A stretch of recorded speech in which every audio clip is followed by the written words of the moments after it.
আমরা এখন কি শিখবো? বাংলা স্বরবর্ণ শিখব।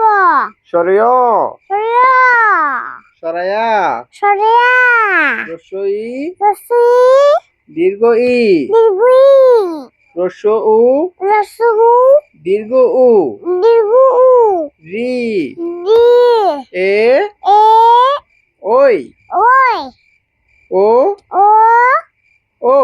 ও সরায়া, সরায়া সরিয়া রসই রসই দীর্ঘ ই দীর্ঘই রসৌ রসু দীর্ঘ উ দীর্ঘ উ রি রি এ ই ওই ও ও ও ও ও আমি একটু বলি আমি আচ্ছা পরে থাকো। ভিডিওটি ভালো লাগলে